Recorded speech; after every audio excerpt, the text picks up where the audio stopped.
And updates के लिए bell icon पर प्रेस करें और ऑल पर सेट करें। शुरू करते हैं अल्लाह के बाबरकत नाम से जो बड़ा मेहरबान और नहायत रहम वाला है। तमाम तारीफ़ें मेरे अल्लाह रब्बुल इज़्ज़त के लिए हैं।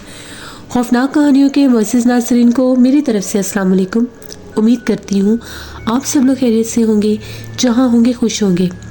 आज आप लोगों के लिए बहुत डरावनी कहानी लाई हूँ जिसे आप लोग बहुत पसंद करेंगे। आज की पहली खौफनाक कहानी हसन शेयर कर रहे हैं। हसन कहते हैं, मैं चिन्योट का रहने वाला हूँ। आज आपके साथ अपनी ज़िंदगी में पेश आने वाली बहुत डरावनी कहानी शेयर करना चाहता हूँ। आज से 7 साल पहले की बात है। मैं एक काम से वापस आ रहा था, अपने घर से काफ़ी दूर गया हुआ था। दरअसल वहाँ पर मेरे कुछ दोस्त थे, उनसे मिलने के लिए गया था, तो वापसी पर मुझे काफ़ी देर हो गई।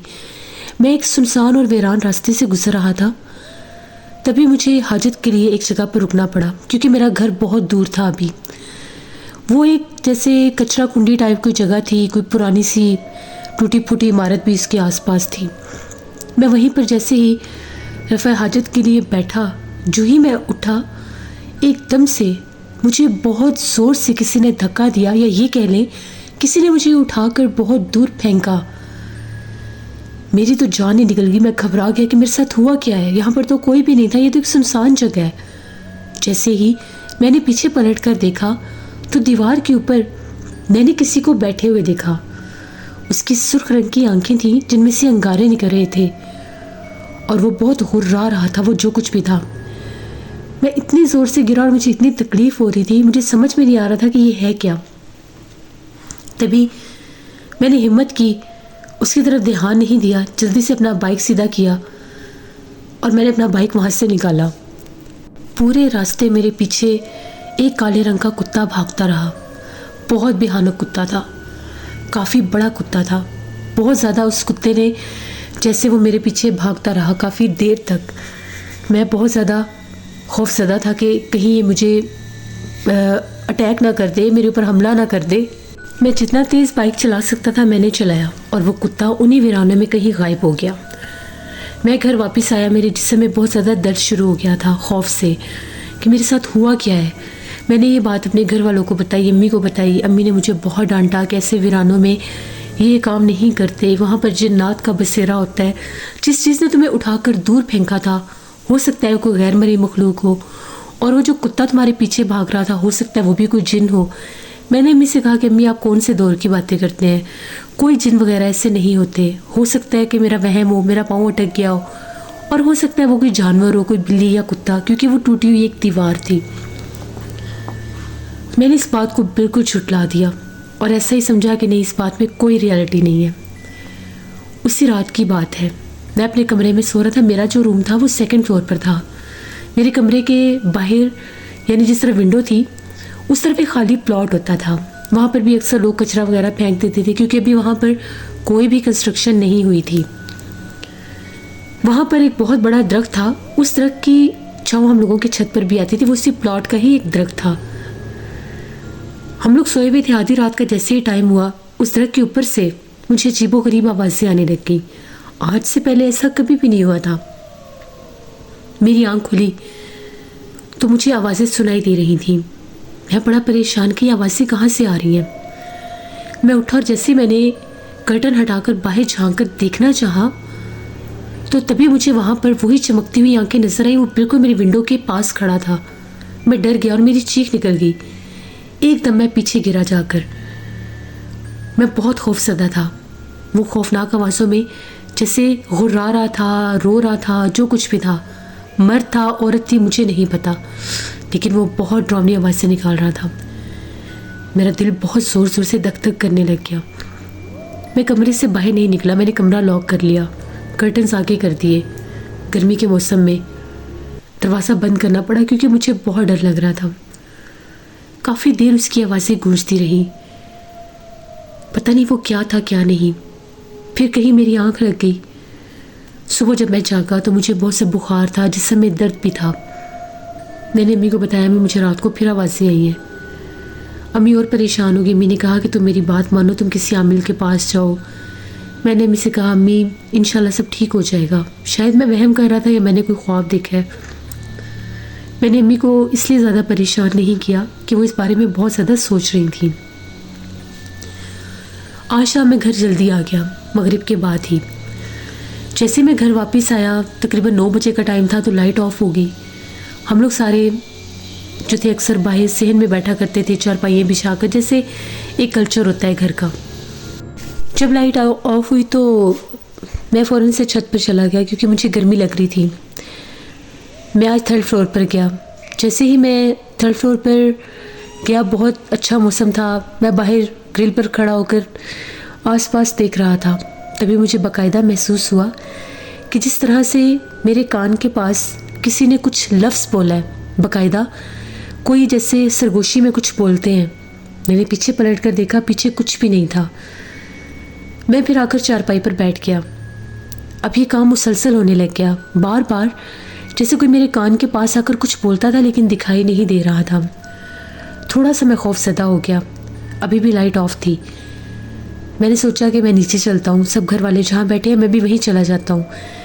जैसे ही मैं छत से स्टेयर्स की तरफ जाने लगा, अभी मैं पहली सीढ़ी पर था, मेरी नीचे नज़र गई। जब सीढ़ियों से उतरने लगा तो मुझे चमकती हुई आंखें नजर आई। सीढ़ियों के दरमियान में कोई खड़ा हुआ था।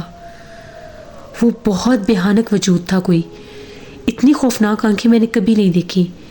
मुझे नहीं पता कि वहाँ पर रोशनी कहाँ से हुई, क्योंकि लाइट नहीं थी। एकदम से एक रोशनी सी हुई और उसका खौफनाक चेहरा मुझे नजर आया। वो कोई औरत थी, बहुत भयानक चेहरे वाली औरत। उसकी गर्दन वाली जगह पर एक सुराख था।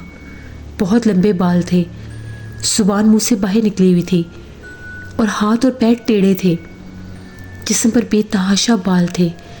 ये देखने की देर थी, मैं बहुत ज़ोर से चीखा। इतना ज़ोर से मैं चीखा, मैंने शोर मचाया। एकदम से ऐसा लगा जैसे वो गायब हो गई। मैं वहीं सीढ़ियों में बैठ गया। मेरे घर वाले ऊपर आए। मैं थर थर काँप रहा था। बड़ी मुश्किल के साथ मुझे नीचे लेकर गए। अम्मी बहुत डरी हुई थी कि पता नहीं क्या हो गया, कहीं मैं गिर ना गया हूँ। जैसे अंधेरा था ऊपर, मैं तो ऐसे तरह से सकता सा हो गया। 15-20 मिनट तो मैं कुछ बोल ही नहीं सका। लाइट आई तो मेरे घर वालों ने मेरा चेहरा देखा। मेरे चेहरे का रंग बिल्कुल जर्द हुआ हुआ था और आंखें सुर्ख लाल थीं। अम्मी ने कहा कि इसको मौलवी साहब के पास ले जाएं, अभी मस्जिद खुली होगी। बस वो मुझे लेकर गए और मैं उनके साथ चलता गया। जब मैं उनके साथ चल रहा था, उस वक्त भी मेरे कानों में अजीबोगरीब आवाज़ें गूंज रही थीं, जैसे कोई मेरे साथ साथ चल रहा है। मैं पागलों की तरह यहाँ वहाँ देख रहा था, लेकिन मुझे दिखाई कोई भी नहीं दे रहा था। जैसे मुझे मस्जिद के पास लेकर आए, अब्बू अंदर पूछने के लिए गए कि मौलवी साहब हैं या नहीं हैं। मेरे पर जैसे किसी ने हमला कर दिया। एक काले रंग का वजूद था, हवा में उड़ रहा था। उसने मुझे बहुत ज़्यादा मारना पीटना शुरू कर दिया। मैं ज़मीन पर गिर के आसपास के लोग देखकर हैरान हो रहे थे कि मेरे साथ हो क्या रहा है। जहाँ जहाँ उसके हाथ थे, जहाँ जहाँ वो मुझे मार रहा था, जो भी था, औरत थी, जो भी मखलूक थी, जिन था, जिन्नी थी, उसने मुझे बेतहाशा मारा। मेरी चीखों पुकार सुनकर शोर बरपा हो गया। लोग जमा हो गए। उन लोगों ने मुझे बचाने की कोशिश की, लेकिन वो जो भी मखलूक थी सिर्फ मुझे नजर आ रही थी, मुझे मार रही थी। मौलवी साहब जैसे बाहर आए, मौलवी साहब ने बुलंद आवाज़ में आकर कुर्सी पड़ी तो वो हवा में वो मखलूक खड़ी हो गई। मुझे घूर घूर के देख रही थी और घुर्रा रही थी। मौलवी साहब ने मुझे मस्जिद के अंदर किया, दम करना शुरू किया। उन्होंने कहा कि इसके पीछे बहुत सख्त मखलूक है, ये एक जिन्नी है जो इसके पीछे लगी हुई है, इसने कोई हरकत गलत की है। मैंने उन्हें सारी बात बताई कि वो वीरान रास्ते से गुजरते हुए मैंने एक जगह पर रफ़ाए हाजत के लिए मैं रुका था। वहाँ पर पहली बार इस मखलूक ने मेरे ऊपर हमला किया। उसके बाद से पहले मैंने इसे घर के बाहर इसकी आवाज़ें सुनी और आज ये घर के अंदर थी और इसने मुझे बहुत मारा। मेरे चेहरे पर भी थप्पड़ों के निशान थे। मेरे पूरे जिस्म पर ऐसे निशान थे जैसे बाकायदा मेरे पर तशद्दुद किया गया। मौलवी साहब ने मुझे दम किया और एक तावीज़ दिया, मेरे गले में पहना दिया। उन्होंने ये कहा कि इसके पीछे एक जिन्नी लगी हुई है। जिस जगह पर ये रफ़ाए हाजत के लिए रुका था वो जगह सेब ज़दा थी और उस वक्त वो मखलूक उस जगह पर मौजूद थी, इसीलिए उसने इसको वहाँ से पहले वहीं पर हमला कर दिया। अगर ये भागता ना तो वो इसको जान से मार देती। वही मखलूक इसके पीछे लगी हुई है। आप लोगों को किसी आमिल के पास जाना होगा, कोई आमिल ही इसको पीछे हटा सकता है। ये जो मैंने इसके तावीज़ गले में डाल दिया, इससे सिर्फ इतना होगा कि वो इसको मारेगी नहीं, इसके करीब नहीं आएगी, लेकिन इसके सामने वो आती जाती रहेगी। खौफ के मारे मेरा बुरा हाल था कि अब क्या होगा पता नहीं मेरे साथ। घर तो मुझे ले आए, मुझे अपने कमरे में भयानक चेहरे दिखाई देने लग गए। कभी कोई किधर से निकल कर आती थी, कभी कोई किधर से मखलूक निकल कर आती थी, गायब हो जाती थी। किचन में खड़ी हुई मुझे चीज़ें नज़र आती थी, कोई छोटे कद वाली औरत। कभी ऐसा लगता था कि जैसे मेरे बिस्तर के ऊपर काले रंग के सांप हैं, जैसे मेरे दिमाग पर असर हो गया है। एक रात मैं उठा बाथरूम में जाने के लिए तो मेरे पैरों में बेतहाशा बड़ा सांप था। मेरी चीख निकली और वो गायब हो गया। कभी मुझे ऐसा लगता था मेरे बिस्तर के ऊपर छिपकलियाँ फिर रही हैं। बहुत भयानक कैफियत थी, बहुत डर लगता था मुझे। इसी तरह से एक हफ्ता गुजर गया। मैं चीखें मारता था, मेरी आवाज़ बदल जाती थी खौफ से, क्योंकि मुझे वो हर जगह नज़र आती थी। एक पल भी अगर मैं अकेला होता था तो वो कहीं ना कहीं किसी कोने में वो मखलूक बैठी मुझे नज़र आती थी। और रात को तो वो मेरे कमरे से बाहर निकलती ही नहीं थी। घर वाले भी जब मेरे साथ होते थे तो मेरी आँख अगर खुलती थी तो मुझे कहीं ना कहीं खड़ी नज़र आ जाती थी। वो इतनी भयानक जिन्नी थी। फिर अब्बू के एक दोस्त थे, उन्होंने एक आमिल का बताया, उनके पास गए। उन आमिल ने मेरे ऊपर बाकायदा पढ़ाई की, 3 दिन की पढ़ाई की। 3 दिन के बाद एक अमल करवाया, दरिया में कच्चा गोश्त फेंका हम लोगों ने जाकर। उसके बाद 2-3 अमल और करवाए, दरख्त के ऊपर कुछ लगवाया। फिर उन्होंने कहा कि अब ये मखलूक इसकी जान छोड़ देगी। वो फिर मेरे सामने तो आना कम हो गई, लेकिन उसका असर मेरे ऊपर बहुत रहा। मैं बीमार हो जाता था, अक्सर डरावने ख्वाब आते थे, कमज़ोर रहने लग गया, किसी काम में दिल नहीं लगता था क्योंकि मैं आज से ज़्यादा हो चुका था। इसी तरह से 6-7 माह गुजर गए। मुख्तलिफ अमलों के पास जाता था। फिर एक दफ़ा एक बुज़ुर्ग मिले, वो मुझे अपने साथ एक जमात पर ले गए। उनके साथ मैं 21 दिन एक जमात पर रहा। उस जमात से जब मैं वापस आया तो उसके बाद ना मुझे डरावने ख्वाब आए, ना ही कभी वो मखलूक मुझे दोबारा नज़र आई, ना ही उसने मुझे तंग किया। वरना मैंने बहुत मुश्किल वक्त देखा है। मैं शीशे के सामने नहीं जा सकता था। मुझे अपने चेहरे में खौफनाक चेहरा नज़र आता था, जैसे मेरे नए नक्श बिगड़ चुके हैं। और मेरे पीछे से काले रंग का सर निकलता था। कभी उसका मेरी तरफ चेहरा होता था और कभी इसकी मेरी तरफ कमर होती थी। मैंने तकरीबन 6-7 माह शीशा देखा ही नहीं। मैं सामने जा सकता ही नहीं था, मुझे डर लगता था। तो ये सारी मेरी ज़िंदगी में ये हादसे हुए सिर्फ मेरी गलती की वजह से। मैं आप सबको मैसेज देना चाहूँगा, कभी भी किसी सुनसान वीरान जगह में रफ़ा हाजत के लिए मत रुकें। जितनी भी आपको तकलीफ़ हो, मजबूरी हो, कोशिश करें कि अपने घर जाएं, क्योंकि हमें नहीं पता होता कि वीरान जगहों पर क्या हो सकता है और हमारी ज़रा सी गलती हमें कितना नुकसान दे सकती है। ये मेरी एक कहानी थी। बहुत शुक्रिया हसन आपका। जैसे ये थी आज की खौफनाक कहानी। अपना फीडबैक मुझे ज़रूर दें, आप लोगों को कैसी लगी। आप लोग भी अपनी खौफनाक कहानियाँ शेयर कर सकते हैं डिस्क्रिप्शन बॉक्स में दिए गए ईमेल आईडी nushinur57@gmail.com पर। इसके अलावा आप लोग मुझे कमेंट बॉक्स में भी स्टोरी शेयर कर सकते हैं। अपना बहुत सा ख्याल रखिएगा। अपनी ढेरों दुआ में मुझे, मेरी फैमिली, मेरे पूरे पाकिस्तान को याद रखिएगा। Thank you for listening my stories. Stay blessed. अल्लाह निगहबान।